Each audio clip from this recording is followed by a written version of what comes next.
जय श्री राधे राधे मित्रों। जो भी होता है ईश्वर की आत्मा से होता है। प्राचीन भारत में एक गांव था जहां लोग अपनी साधारण जीवन शैली में विश्वास रखते थे। वहां के लोग ईश्वर की उपासना करते और मानते थे कि जो भी जीवन में घटित होता है वह ईश्वर की इच्छाओं और उनकी आत्मा से होता है। यह गांव विशेष रूप से एक छोटी सी पहाड़ी के पास बसा था जहां एक प्राचीन मंदिर था। लोग वहां आकर अपनी मनोकामनाएं पूरी करने के लिए पूजा अर्चना करते थे। गांव में एक वृद्ध साधु बाबा रहते थे जो इस मंदिर के संरक्षक थे। उनका नाम था स्वामी ब्रह्मानंद। स्वामी ब्रह्मानंद का जीवन शांति और समर्पण से भरा हुआ था। उन्हें लोग ईश्वर के दूत के रूप में मानते थे। वे हमेशा यही कहते थे कि जो कुछ भी हो वह ईश्वर की आत्मा से होता है, चाहे वह अच्छा हो या बुरा हो। एक दिन गांव में एक बड़ा तूफान आया। आकाश में घनघोर बादल घिर आए और तेज हवाएं चलने लगीं। तूफान इतना भयंकर था कि पूरा गांव अस्त व्यस्त हो गया। कई घरों की छतें उड़ गईं और कई खेतों में फसलें नष्ट हो गईं। गांव के लोग भयभीत हो गए और जल्दी से मंदिर में शरण लेने पहुंचे। सबका मन डर और आशंका से भर गया था। गांव के लोग स्वामी ब्रह्मानंद के पास गए और उनसे पूछा, स्वामी जी, यह कैसा कष्ट है? हम पर इतनी बड़ी आपत्ति क्यों आई?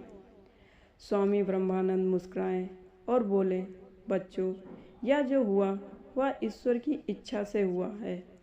हमें यह समझना होगा कि इस संसार में हर चीज़ का एक उद्देश्य है। कभी कभी हमें कठिनाइयाँ भी मिलती हैं, लेकिन वे हमें जीवन के वास्तविक उद्देश्य को समझने का अवसर देती हैं। हमें यह याद रखना चाहिए कि ईश्वर की आत्मा हर स्थान पर व्याप्त है और जो कुछ भी होता है वह उसी की इच्छा से होता है। गांव के लोग स्वामी जी की बातों को समझने की कोशिश कर रहे थे, लेकिन उन्हें यह आस्था और विश्वास प्राप्त करना मुश्किल लग रहा था। स्वामी जी ने तब उन्हें एक प्राचीन कहानी सुनाई जो इस प्रकार थी। बहुत समय पहले की बात है। एक छोटा सा गांव था। वहाँ एक वृद्ध पुरुष रहता था जिसका नाम था रामू। रामू गरीब था, लेकिन उसका हृदय विशाल था। उसकी पत्नी और उसका बेटा शंकर दोनों बहुत प्यारे थे। एक दिन रामू के खेत में एक रहस्यमय बीज गिरा। वह बीज उसने अपने खेत में बो दिया। कुछ महीने बाद वही बीज एक बड़ा और अद्भुत वृक्ष बन गया। उस वृक्ष पर सोने के फल लगे थे। गांव के लोग यह देखकर हैरान रह गए। उन्होंने रामू से यह पूछा कि यह किस प्रकार हुआ। रामू ने मुस्कुराकर कहा, यह एक आशीर्वाद है। गांव के लोग समझ नहीं पाए और उन्होंने रामू से कहा, यह आशीर्वाद है, लेकिन अब हमें इन फलों का उपयोग करना चाहिए। रामू ने जवाब दिया, ईश्वर की आत्मा से ही यह सब हुआ है और हमें किसी भी वस्तु का लालच नहीं करना चाहिए। कुछ समय बाद एक अन्य गांव से कुछ लोग रामू के पास आए और उस वृक्ष के फल लेने के लिए उसे काटने का प्रस्ताव दिया। रामू ने उन्हें साफ मना किया और कहा, ईश्वर की आत्मा से ही यह वृक्ष उग आया है और उसे नुकसान पहुंचाना हमारा काम नहीं है। लेकिन उस दिन से गांव में एक असंतुलन पैदा हुआ। कुछ लोग रामू की बातों को समझते हुए उस वृक्ष का सम्मान करते रहे, जबकि कुछ अन्य लोग उस वृक्ष के फल प्राप्त करने के लिए उकसाते रहे। इस विवाद के कारण वृक्ष ने सूखना शुरू कर दिया और कुछ समय बाद वह पूरी तरह से मुरझा गया। रामू ने जब देखा कि वृक्ष मुरझा रहा है तो उन्होंने अपनी आंखें बंद की और भगवान से प्रार्थना की। उन्होंने कहा, हे ईश्वर, जो कुछ भी हुआ वह तेरी इच्छा थी। हमें सिखाने के लिए तूने यह कष्ट भेजा। हम समझ गए हैं कि हर चीज़ तेरी इच्छा से होती है और हमें केवल उस पर विश्वास करना चाहिए।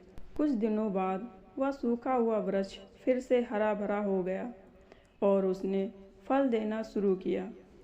गांव के लोग अब रामू की बातों को समझने लगे थे और उन्हें अपना दृष्टिकोण बदल दिया।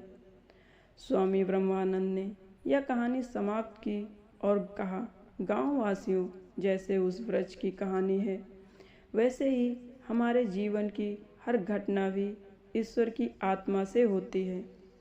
हमें किसी भी घटना को केवल एक आशीर्वाद के रूप में देखना चाहिए और उसकी गहरी वजह को समझने का प्रयास करना चाहिए। हम जो भी कठिनाइयाँ या खुशियाँ अनुभव करते हैं वे ईश्वर की कृपा से होती हैं। गांव वाले अब शांति और समर्पण से भर गए थे। उन्होंने अपनी सारी चिंताओं को त्याग दिया और ईश्वर की इच्छा को स्वीकार किया। अब वे जानते थे कि हर चीज़ का एक उद्देश्य है और जो कुछ भी होता है वह ईश्वर की आत्मा से होता है। तो मित्रों, आपको ये कहानी कैसी लगी कमेंट बॉक्स में अवश्य बताएं। आपको हमारी वीडियो अच्छी लगी हो तो प्लीज़ लाइक, शेयर और चैनल को सब्सक्राइब अवश्य करें और कमेंट बॉक्स में जय श्री राधे राधे अवश्य लिखें। धन्यवाद मित्रों।